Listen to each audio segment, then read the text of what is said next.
Very good afternoon, everyone. I learned, looking at the agenda, that you guys have heard a lot about AI. And guess what? We have a panel on AI. So what me and my friends, the panelists, decided that let's tell you something different. So just to give you a quick context, AI has been in the works for last 50 plus years. More than that, World War II, Turing, you know that. And the latest buzz is around the large language models, the ChatGPT 4. In between, lots of technology development. Neural networks. You know about layers, you know about neurons, you know about weights. Comes the technology, CNN. Really good at matrix multiplication, so this technology is used a lot for visuals. Comes the technology, RNN. This has time factor in it, so a lot of time series-based analysis use this technology, use this architecture called RNN. Comes more technology in innovation, comes reinforcement learning, self-learning, beating your own self-learning. Then you hear about GAN, generative adversarial networks, 2 neural networks, one building, one checking and learning. Last few years, there are 2 technologies that really interest me. One is called diffusion technology. What diffusion does, and I'm going to explain to you in a very simple manner, you take a picture, add noise to it, add more noise to it, add more noise to it. That's how you train your system. Then the use case then becomes, you take a very noisy picture and you remove noises. You keep on removing noises because you've trained yourself. That's the diffusion technology. So what has happened over the years? Image recognition, voice recognition, text recognition, and large language model. Now comes the crux that I want to talk. If you look at ChatGPT 4, it has about 1 trillion parameters. Do you know to run this trillion parameter model, you need up to 1 million GPUs, several 100,000, or even 1 million. Each GPU has a smart gaming kind of GPU is 300 watt. Now, one GPU 300 watt, 1 million hours is 300 million hours. Watt hours is the electricity that one ChatGPT 4, 1 trillion parameter model takes. Now, it is 300,000 kilowatt hours. Do you know that is the electricity 300 people will take for an entire year to run one ChatGPT compute leveraging 1 million GPUs. The world today, uses 26 petawatt of electricity power. And data centers use 0.5%. US, 3%, China, 4%. India, 0.05%. So in the next few years, we will get to 0.5%, which means so much energy consumption. So my whole panel is going to talk about what does it take to drive this kind of AI wave, the infrastructure requirements. So I'm going to go there and talk to my panelists and friends, leveraging this theme.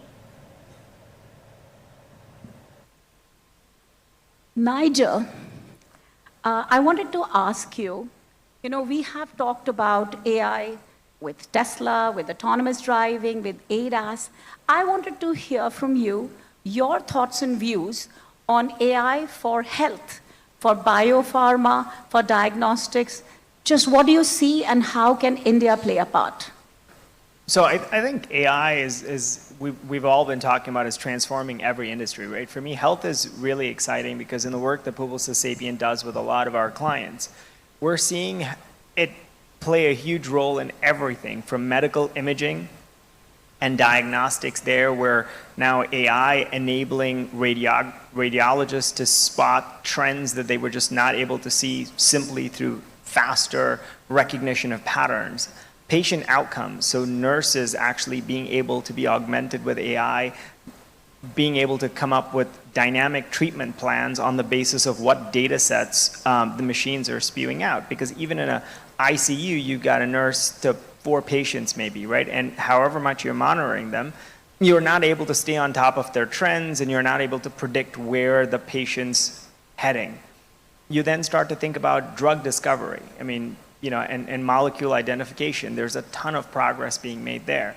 For me, I think the biggest outcomes also happen at the consumer level, being able to interrogate data sets that are actually authentically based on medical information that you can rely on. So we're seeing a lot of small language models in specific context being able to answer questions that are very, very prescient about, you know, not, you know, go to the internet and Google headache, right? Because if you Google headache, 3 clicks later, it tells you you're gonna die because you might have a brain tumor, right? Not that kind of, but real specific articulation based on the experience you have. And I think as you start to evolve this, you get to a world where personalized medicine, melding with genetics of every single person starts to become far more accessible, far more cost effective. So to me, health is a fascinating space. I mean, just the other week, you know, something as basic as getting health information out to companies. We work with a very large pharmaceutical company to look at their medical and legal review process in conjunction with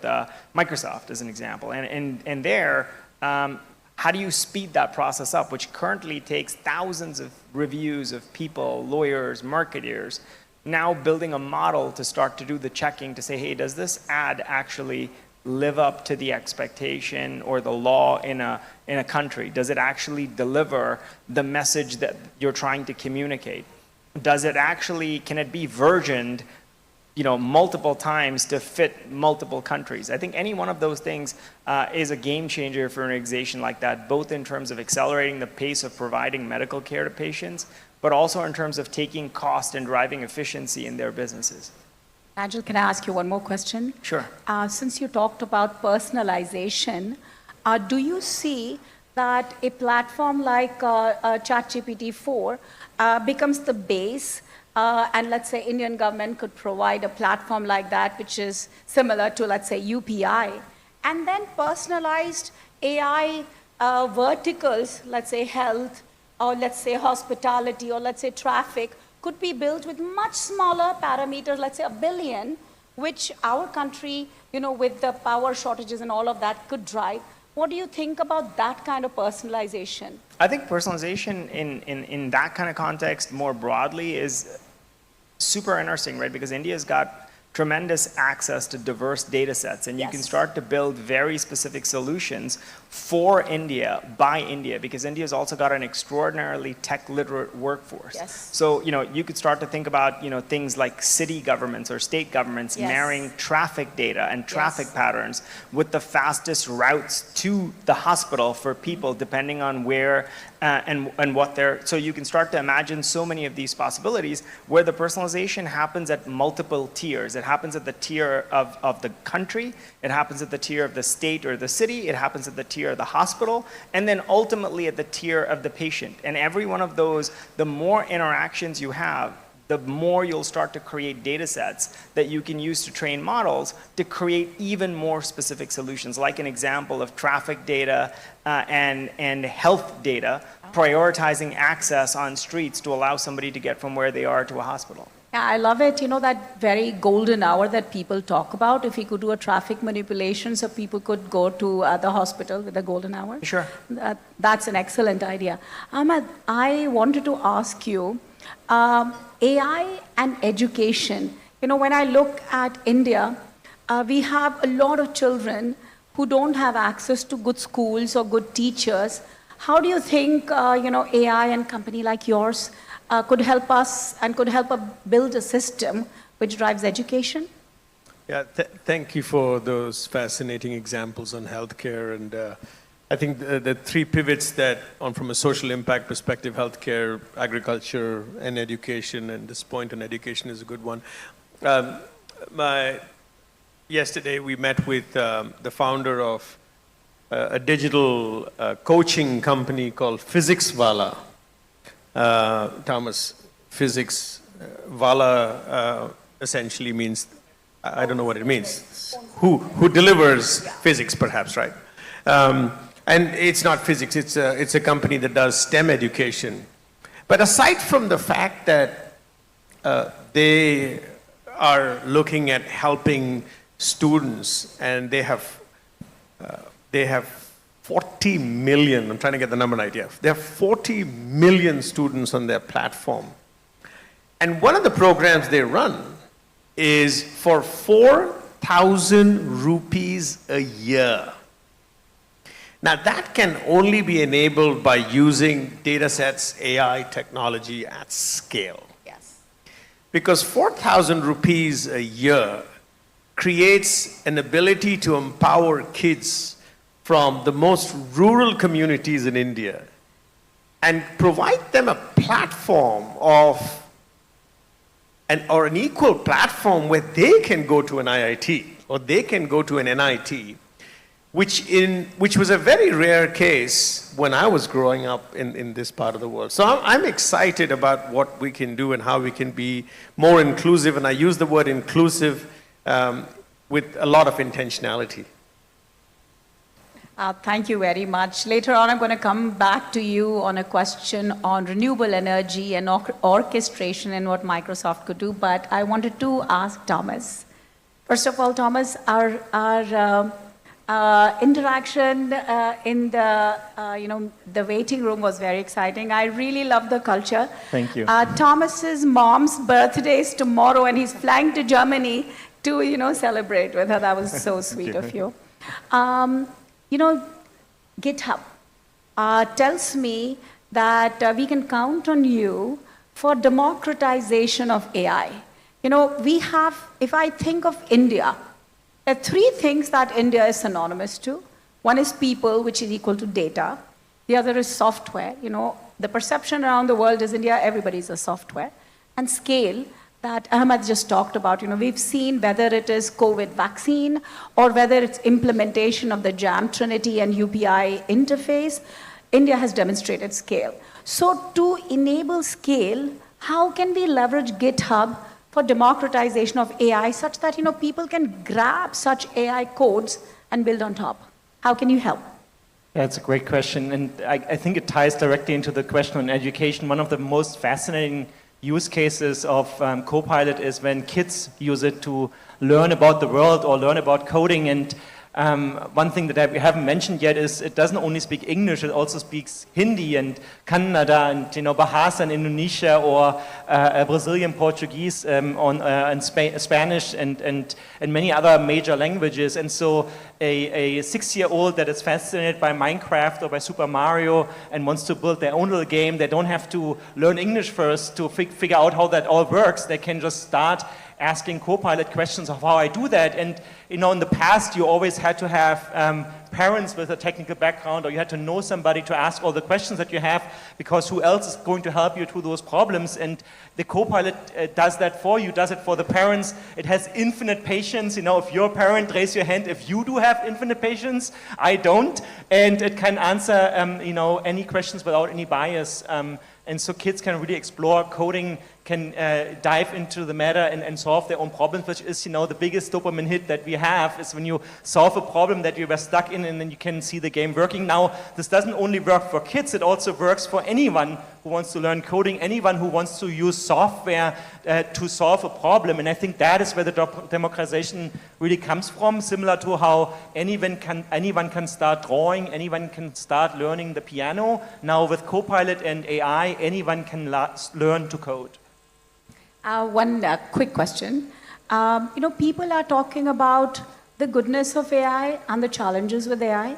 With GitHub and all of the code available, do you foresee some kind of a rating given to a code which basically accesses or leverages people's data and drives it into information and can create value for the user.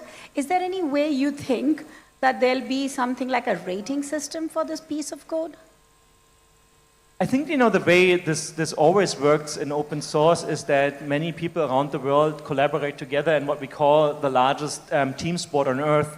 For the last 20 years, the open source community has created an amazing innovation out in the open across many countries, including here in India. And often, as an open source maintainer, you don't even know who you're working with. You know their username, you know their code, but you don't care about their title and their part in the hierarchy of an organization or their education or reputation. You care about collaborating with code together. So I think the open source model is actually better than any other collaboration that we have on earth, that has no borders or boundaries. And B, it will help us to create a better world because developers around the world will keep innovating in open source with the help of AI, with the help of AI data, and with the help of open weights and open source large language models. Thank you. Nigel, we want to be honest to our time and we want to just ensure that, people catch up. So I wanted to give you the last few seconds that we have to make any closing remark. Well, I think just listening to Ahmed and Thomas and what you were talking about before, I guess for me, the biggest skill I think we have to develop in this new world is a skill to kind of learn, unlearn, and then relearn. We've got to be constantly learning. The power has to come from our ability to learn as opposed to what we know. Because so much of what we know isn't going to be as relevant going forward. So when you think about a kid, it's not about AI giving them the answer. It's about AI helping them understand how to solve that problem. So Emma's example is a personal tutor is what I take away from that example. Every one of us now has access to a personal tutor at a very low cost, every child. And similarly, to play the piano, I never learned to play the piano on a piano, but now I can actually digitally. Yeah. Thank you very much. Sure. I think we're going to end up with learn, unlearn, and relearn. I think that's the dial that we have to constantly work on. So thank you very much, and thanks my panelists. You were amazing. Thank you so much.